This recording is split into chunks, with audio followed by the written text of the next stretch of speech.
Alô, pessoal. Vocês devem estar informados de que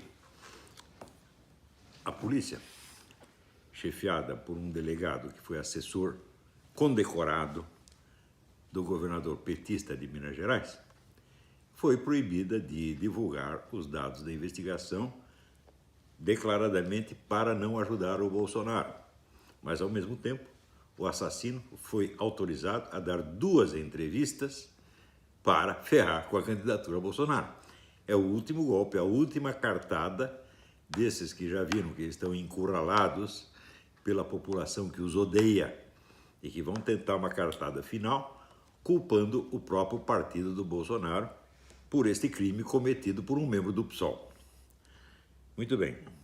Então o pessoal pode se perguntar como foi possível nós chegarmos a isto, em que um crime eleitoral é cometido na sua cara, pelo delegado, pela polícia, pelo governo, pelos órgãos de comunicação, assim, na véspera de uma eleição. Como pudemos chegar a isso? Então, para isso, nós temos que voltar um pouco no tempo e contar a história direito. Quando houve a tal da redemocratização, todos os políticos que emergiram das catacumbas ou voltaram do exílio eram esquerdistas, todos eles, alguns profundamente comprometidos com o Partido Comunista desde há décadas, né? E tinha 2 ou 3 exceções que eram pessoas fraquíssimas, que vieram a compor o tal do PFL, que era um partido nominalmente liberal, mas que sempre procurava mostrar que não era tão direitista assim, sempre tentava dar um showzinho de isentismo, dizendo que era a favor da causa gay, da causa essa, causa aquela outra causa feminista, abortista, etc, etc, para não parecer muito direitista, né? Eu me lembro até que um membro dele, que era o Cláudio Lembo, né? Cláudio Lembo, quando eu o conheci, ele me apresentou aos seus colegas do Mackenzie, dizendo: este é o homem mais direitista do Brasil. E ainda me recomendou: você não pode ser tão direitista assim, você tem que ler um pouco do Evangelho, né? Daí eu estava com o Evangelho no bolso, falei: é esse aqui? Né? Quer dizer, era um palhaço, evidentemente, né?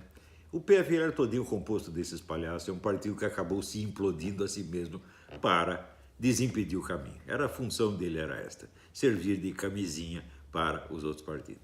Fora disso, havia 3 agremiações em jogo, que eram o PT, o PSDB e o PMDB. Desses, assim, o PT era assim, o comunista mais radical, o PSDB era o comunista adocicado e o PMDB, que sempre foi controlado pelo Partido Comunista, tinha a função de parecer o partido isento, quer dizer, o partido sem autodefinição ideológica, onde os 2 outros podiam fazer as misturas que quisessem. Este composto, que estava 100% a serviço dos comunistas, foi o que constituiu o que nós chamamos a democracia brasileira, a redemocratização.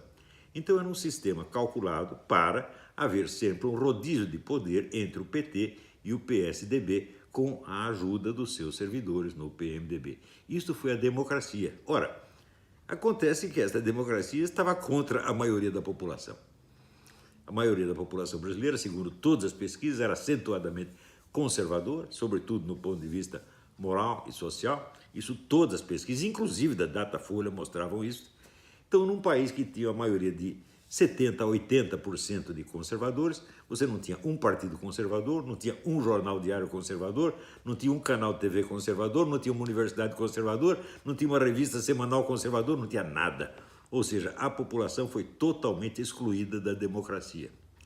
No entanto, essa democracia, ela tinha a seu favor a estabilidade, ela funcionava, ela tinha eleições e parecia que estava tudo normal, vamos dizer, de um certo ponto para cima. Aqui embaixo estava tudo, né, todo mundo oprimido, sem ter meios de expressar a sua opinião, mas lá em cima estava muito bem, era a democracia deles. Essa democracia foi muito bem vendida internacionalmente, mesmo porque todos esses políticos tinham um certo prestígio internacional e nós sabemos que o comunismo é uma rede internacional. Comunismo e socialismo são redes internacionais, não são partidos nacionais. Todos eles estão ligados, têm conexões com o mundo inteiro e têm o apoio das grandes megafortunas, né? Os bancos, o pessoal do Bilderberg, né? George Soros, Zuckerberg, toda essa gente.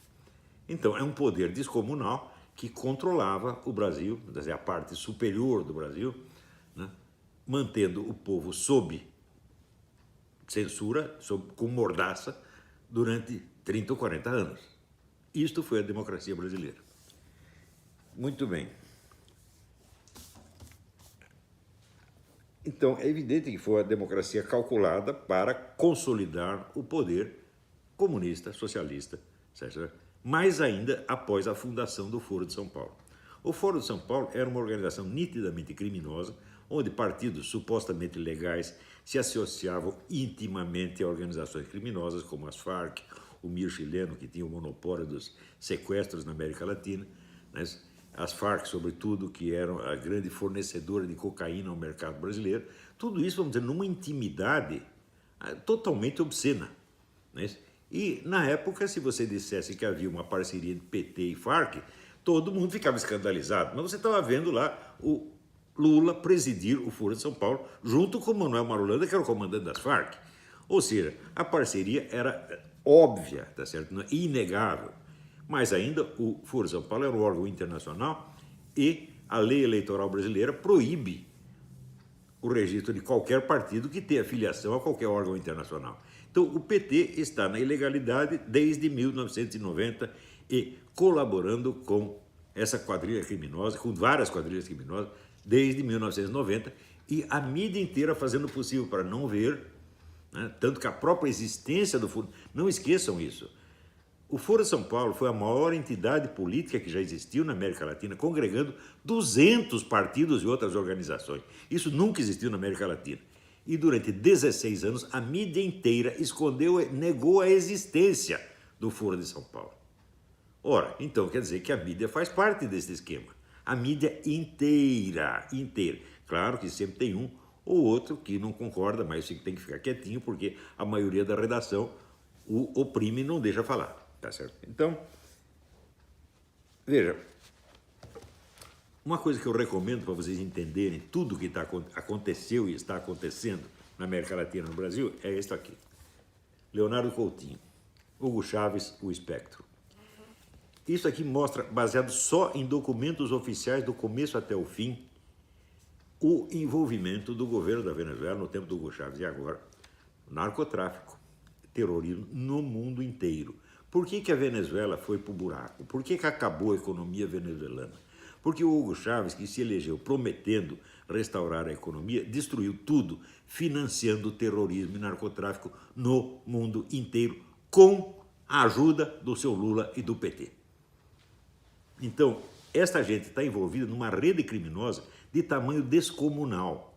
Tanto que condenaram o Lula por causa de um sítio ou de um apartamento é ridículo, né? Isso aí é a mesma coisa que você condenar o Stalin porque o Stalin peidou, você tá entendendo? A proporção é esta. Quer dizer, estão pegando os crimes pequenos porque os grandes são grandes demais e todo mundo tem medo de mexer nisso. Então, não deixem de ler esse livro. Agora, este camarada aqui, ele era repórter da Veja. E ele conta, eu vou dar aqui só ler 2 linhas, só para você ter ideia de como é que são as coisas.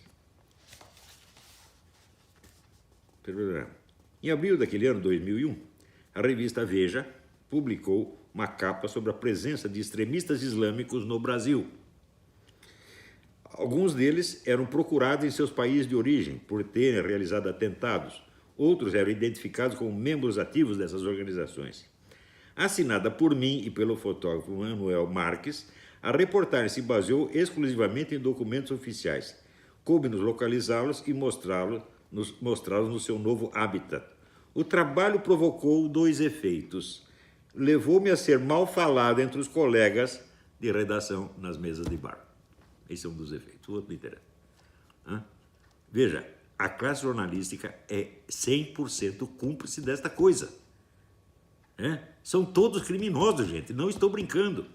Então, se você ainda tem um pingo de confiança em Folha de São Paulo, Globo, Estadão, Veja, você está sendo simplesmente enganado, porque faz parte do esquema para manter no poder PT e PSDB contra a vontade expressa da maioria da população. E para dar a essas organizações os meios de cometer todos os crimes que desejem, sem jamais ser punidos. E esses crimes não é assim, uma compra ilegal de um apartamento ou de um sítio. Não, esses crimes são terrorismo e narcotráfico. Essa gente está matando milhões de pessoas no Brasil. Né? São genocidas, todos eles.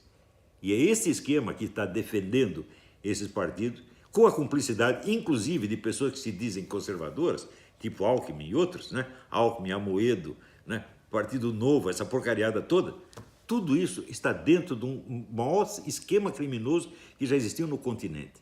Quando fala esquema criminoso, não é assim, propina, não é, dinheirinho que escorregou daqui para lá. Não, gente, é genocídio, é morticínio, é genocídio, é terrorismo.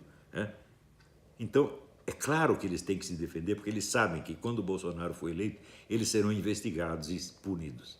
Eles não podem permitir que isso aconteça de jeito nenhum. Então estão se apegando a tudo, inclusive a este crime eleitoral explícito, descarado e obsceno que será colocar este seu Adélio, esse criminoso, na televisão, na véspera da eleição, para prejudicar um candidato. Gente, acordem, vocês não é uma disputa política, não é uma disputa eleitoral, tá certo?